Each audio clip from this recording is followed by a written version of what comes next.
এক বক্তা হাদিসের কিতাবে ডোনাল্ড ট্রাম্পের নাম খুঁজে পেয়েছে, এটা কতটুকুন সত্য? ডোনাল্ড ট্রাম্পের কথা হাদিসে খুঁজে পেয়েছে না, ভণ্ডামি করার আর জায়গা পায় না। এরা প্রতারক হলে এত হয়, এত প্রতারক হয়, এত মিথ্যা কথা বলে। কিভাবে যে তারা বলে আল্লাহ তো হেদায়েত দান করো, কে বলেছে আল্লাহ তাকে হেদায়েত দান করুন। অথবা অনেক সময় স্লিপ অফ টাং হয়ে যেতে পারে, মুখ দিয়ে বলে দিয়েছে হয়তোবা জনপ্রিয়তার জন্য, কিন্তু ওগুলো কি বাজে কথা, সব খোসানা প্রশ্ন করে এগুলি তো সব মাযহাব মানা কি জায়েজ?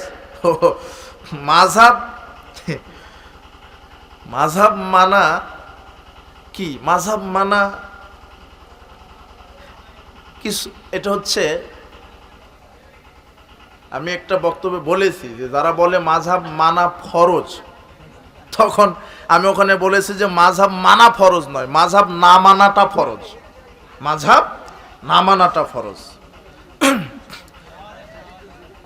আমরা কোনো ইমামকে মানি না, কোনো ব্যক্তিকে মানি না, আমরা স্রেফ মুহাম্মদ সাল্লাল্লাহু আলাইহি ওয়াসাল্লামকে মানি, কোরআন এবং হাদিসকে স্রেফ মানি। কথা বুঝেছেন?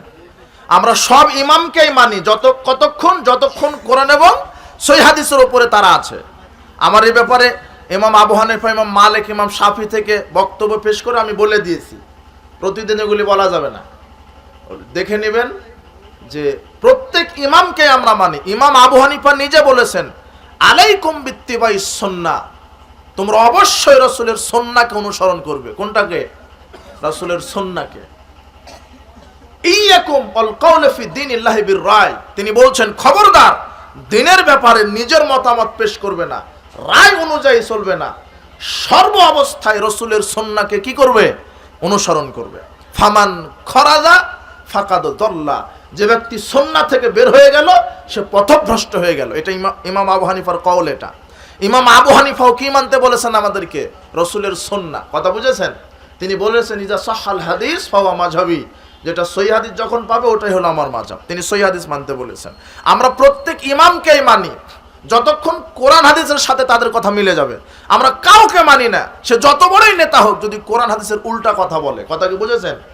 আমরা মাযহাবের দোহাই দিয়ে এমন কিছু আমল তৈরি করেছি যার ভিত্তি নাই সমাজে, অথচ মাযহাবের দোহাই দিয়ে চলছে। এই যে মুখে আরবিতে নিয়ত বলেন সলাতের, এটা জাল জয়ীফ হাদিসেও নাই। আপনার হুজুরকে জিজ্ঞাসা করেন যে আমরা যে সলাতের মুখে আরবি নিয়তটা তৈরি করেছি, এটার একটা জাল হাদিসও কি নাই, মাযহাবের দোহাই দিয়ে চলছে। নারী বুকের উপরে পুরুষ নাভির নিচে হাত বাঁধবে, এটা হলো গাঁজাখুরি একটা কথা। কি খুরি কাটা? পৃথিবীর কোনো হাদিসের কিতাবে সহিহ জয়ীফ না, একটা জাল হাদিসও নাই, মাযহাবের দোহাই দিয়ে চলছে। পায়ের সাথে পা মিলাতে দিচ্ছে না, 4 আঙ্গুল আধ হাত ফাঁকা রেখে দাঁড়াচ্ছে, অথচ একটা জাল হাদিসও নাই। কথা বুঝেননি? কত জাল আমল চালু আছে। এই যে মিলাদ কিয়াম করছে, আবু হানিফা থেকে দলিল দেন, আবু হানিফা কবে মিলাদ কিয়াম করেছে? কথা বুঝতে পারেননি? সব মাযহাবের দোহাই দিয়ে এগুলি চলছে। কাজেই আমরা 4 ইমামকে অনুসরণ করব, তাদের কথা যদি কোরআন হাদিসের সাথে মিলে যায়, বাস। আমরা কোনো ইমামকে খাটো করি না। মাযহাবের নামে যে বাড়াবাড়ি শুরু হয়েছে, আল্লাহ আমাদের সঠিক কোরআন এবং সহিহ হাদিস বোঝার তৌফিক দান করুন। আলোচিত বক্তা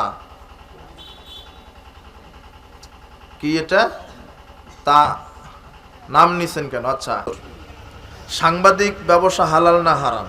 সাংবাদিক, ও আচ্ছা আচ্ছা, সাংবাদিক ব্যবসা,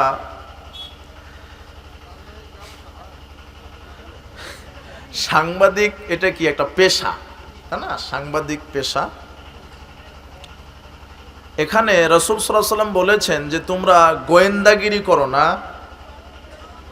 এর অর্থ হচ্ছে ওই গোয়েন্দাগিরি যেই গোয়েন্দা, হাদিসের ব্যাখ্যা আছে, এটা বোঝাতে গিয়ে তো কয়েক মিনিট লেগে যাবে। গোয়েন্দা বলতে মানুষের দুষ্ত্রুটি খোঁজা, অপমানের জন্য, মানুষকে হেয় তুচ্ছ করার জন্য, কোনো তার পাপ, তার এমন গোপন কিছু বিষয় সেগুলি খুঁজে খুঁজে মানুষকে বলে বেড়ানো, এগুলি হলো ইসলামে হারাম। কিন্তু একজন অপরাধী, একজন খুনি, ডাকাত, চোর, বা জাতিগতভাবে যে ক্ষতিগ্রস্ত করছে জাতিকে, এদের ব্যাপারে সংবাদ সংগ্রহ করে বিচারকের কাছে পেশ করা, এটা হলো ফরজ। এটা কি ফরজ। এই সাংবাদিকতা হালাল, কোনো সমস্যা নাই। কথা বুঝেছেন? কিন্তু এখন আবার অধিকাংশ সাংবাদিক তথ্য সন্ত্রাস করছে, ঘটে আর একটা, প্রচার করে দেয় আর একটা। এগুলো হলো হারাম কাজ। এর জন্য আল্লাহ বিচার মাঠে ধরবেন। কাজেই বিষয়টি সাবধান। পায়ে হেঁটে হজে যাচ্ছে ভারতের একজন নারী, এ বিষয়ে ইসলাম কি বলে? হেঁটে জাহেলিয়াত এগুলো শুরু হয়েছে, একটা ভণ্ডামি নষ্টামি। একটা নারী যাক পুরুষ যাক, পায়ে হেঁটে কেন? হ্যাঁ, যখন গাড়ি থাকবে না, কিছুই পৃথিবীতে নাই, পায়ে হেঁটে যান সামর্থ্য থাকলে। কিন্তু এখন গাড়ির ব্যবস্থা আছে, এটা লৌকিকতা, এটা একটা ভণ্ডামি ছাড়া কিছু না। কথা বুঝেছেন? আর একে তো নারী, এ যে কত জাহেল, এটা কত যে একটা জাহেলিয়াত, টাটকা শয়তানি। আরে আশ্চর্য কথা, নারী পায়ে হেঁটে হজে যাচ্ছে, তাও একাই বের হয়েছে, একাই, তাই না? ওর সাথে সঙ্গী সাথেও নাই। মাহারাম ছাড়া হজ করাও নিষেধ। মাহারাম মানে তার স্বামী অথবা তার ছেলে, তার শ্বশুর অথবা তার সন্তান অথবা তার ভাই, কাউকে নিয়ে হজে যেতে হবে। যদি মাহারাম না থাকে, ওই নারীর জন্য হজ ফরজ না। কথা বুঝেছেন? মাহারাম লাগবে। আর যেখানে মাহারাম তো নাই, আবার পায়ে হেঁটে একটা নারী একলা হজে যাচ্ছে, এটা একেবারে নষ্টামি, ভণ্ডামি, একটা কি বলবো, একটা। এগুলি ইসলামের কোনো জায়গা নেই। স্বামী স্ত্রী সহবাস করলে ফরজ গোসল না দিয়ে রান্না খাওয়া দাওয়া করা যাবে কি? হ্যাঁ, যাবে, সমস্যা নাই। স্বামী স্ত্রী সহবাস, স্বামী স্ত্রী অপবিত্র অবস্থায় সালাত আদায় করতে পারবে না, সিয়াম রাখতে পারবে না, কোরআন তেলাওয়াত করতে পারবে না। এছাড়া ও ভাত রান্না করবে, ঘর ঝাড়ু দিবে, কাপড় কাচবে, চাকরি করবে, ব্যবসা করবে, সব করতে পারবে। কথা বুঝেননি? ভাত রান্না করতে পারবে, ভাত খেতে পারবে, সমস্যা নেই। যদি বলে যে স্বামী স্ত্রী অপবিত্র অবস্থায় ভাত রান্না করতে পারে না, খেতে পারে না, এই করতে পারে না, বললেই শিরক হবে। কি হবে? শিরক হবে। মেয়ে সন্তান জন্ম নিলে তার কানে আজান দিতে হবে কি? আসলে আজানের হাদিসটা নাসিরউদ্দিন আল-আলবানী প্রথমে নিয়ে এসে জয়ীব বলেছিলেন, পরবর্তীতে চূড়ান্ত তাহকিকে তিনি জয়ীব বলেছেন। নারী হোক পুরুষ হোক, দিলে প্রত্যেকের কানেই দিবেন। কথা বুঝেছেন? না দিলে কারো কানে দেওয়ার প্রয়োজন নাই। ডান কানে আজান, বাম কানে একামত, এটা একটা মিথ্যা কথা। কথা বুঝেছেন? আজান দিলে নারী পুরুষ শর্ত নয়, মেয়ে হোক ছেলে হোক, কানে আজান দিয়ে দিবেন। কথা কি বুঝেছেন? না দিলেও হবে, দেওয়ার কোনো প্রয়োজন নেই। আচ্ছা, নিজের বউকে কন্ট্রোল করতে কি কি কাজ করতে হবে?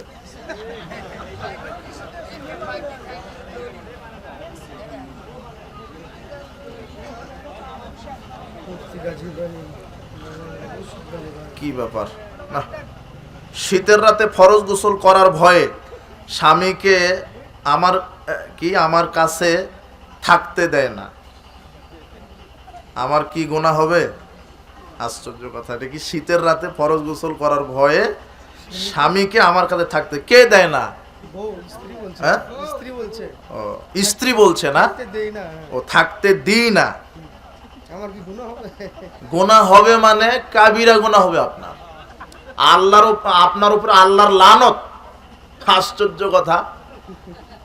হাদিসে রাসূল বলছেন যে রান্নাঘরেও যদি স্বামী স্ত্রীকে বলে কি তোমাকে মানে যদি চাই স্ত্রীকে মহব্বত করতে, আদর করতে, তবুও রাজি থাকতে হবে। শারীরিক অসুস্থতা সেটা ভিন্ন কথা। কথা বুঝেননি?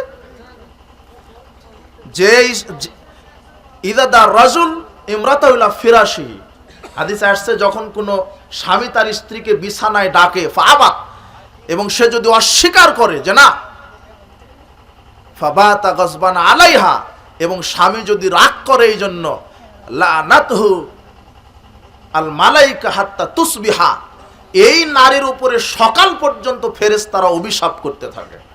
কথা বুঝেছেন? কোন স্বামী যদি স্ত্রীকে ডাকে আর স্ত্রী যদি সাড়া না দেয়, এই নারীর উপরে সকাল পর্যন্ত ফেরেশতা কি করে? অভিশাপ করে। এগুলো কি গণতন্ত্র দিয়ে এই পর্যন্ত কোন দেশ ইসলাম কায়েম হয়েছে কি? দেখেন দেখি, তদন্ত করেন তো দেখি হয়েছে কিনা। তোমার নেতারা ছুটেছে এই যে নেতৃত্বের পিছনে।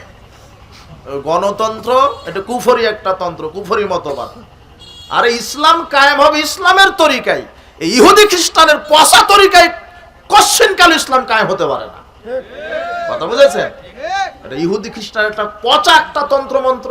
আশ্চর্য কথা, আমার নবী মুহাম্মদ সাল্লাল্লাহু আলাইহি সাল্লাম, আমি সালাত সিয়াম হজ যাকাত আদায় করব রাসূলের তরিকায়, রাজনীতিও করব রাসূলের তরিকায়।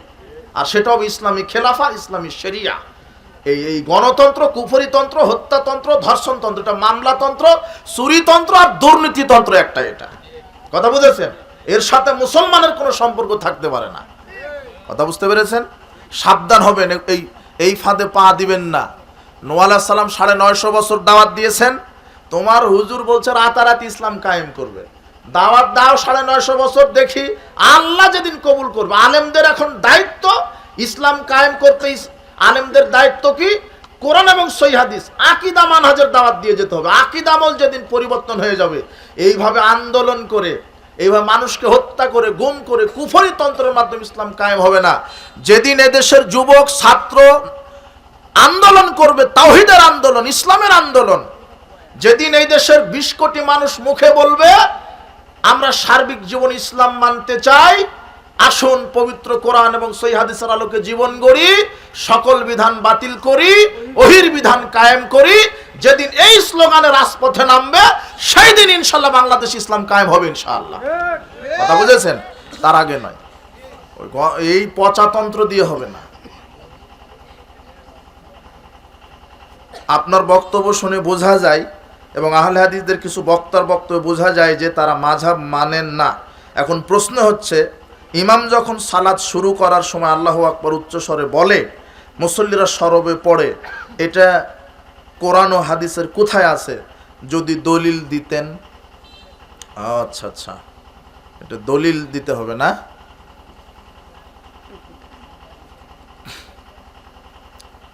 ইমাম যখন আল্লাহু আকবার বলবে, ইমামকে অনুসরণ বলতে কি বুঝো? ইমামকে অনুসরণ বলতে তার যে যখন রুকু করবে, রুকু থেকে উঠবে, সেজদা করবে, ওটার অনুসরণ। কিন্তু এই আল্লাহু আকবার বলা, যত দোয়া বলা, সূরা পাঠ করা, ইমামও যা বলবে মুক্তাদিরাও তা বলবে, এটা সাহাবীদের থেকে প্রমাণিত আমল। আশ্চর্য কথা, যতটুকুন হাদিসে আসছে ওইভাবে আমল করতে হবে। এটার দ্বারা আপনি কি বোঝাতে চাইলেন? এটার দ্বারা কি বোঝাতে চাইলেন আপনি? আল হাদিসের একটা আমল কোরআন সুন্নাহর বাহিরে নয়। আর আপনার এই মাযহাবের দোহাই দিয়ে আপনারা যা শুরু করেছেন সব ভণ্ডামি আর প্রতারণা ছাড়া কিছু না এদের। আশ্চর্য কথা। আল হাদিসরা দলিলে বিশ্বাসী। আমাদের শক্তি নাই, জনসমুদ্র নাই, আমরা সংখ্যালঘু, এটা ঠিক আছে, কিন্তু আমরা দলিলে বিশ্বাসী। দলিলের দিকে আমরা শক্ত ইনশাআল্লাহ, আমরা দলিলে বিশ্বাসী। আপনি এটার দ্বারা কি বোঝাতে চাইলেন? আপনি যে আমলটা করছেন তার দলিল দেন। এই যে কি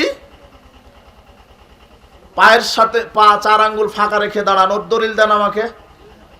নারী বুকের উপরে, পুরুষ নাভির নিচে, এর দলিল দেন আমাকে। আপনি হাফেজ সাহেব কোরআন তেলাওয়াত করে সাদাকাল্লাহুল আজিম বলছেন, এর দলিল দেন আমাকে। আপনার মরা পর্যন্ত সময় থাকলো, দেন দলিল। কথা বুঝেননি? আঙুলটা টপ করে একবার জাগালেন, টপ করে নামালেন, এর একটা দলিল দেন। সালাতে মুখের নিয়ত বলেন, এর একটা দলিল দেন। জাল দলিল দেন একটা, সহি জয়ীফ না। কি দলিল? না, জাল। এমনিতেই চালান আপনি মাযহাবের দোহাই দিয়ে। আমরা সবাইকে মানি কতক্ষণ, যতক্ষণ সবার কথা কোরআন সুন্নাহ অনুযায়ী মিলে যাবে। কথা বুঝেছেন? মহিলাদের মাসিক হলে প্রতিদিন কি সকালে গোসল দিতে হবে? অনেক মহিলা জানে না।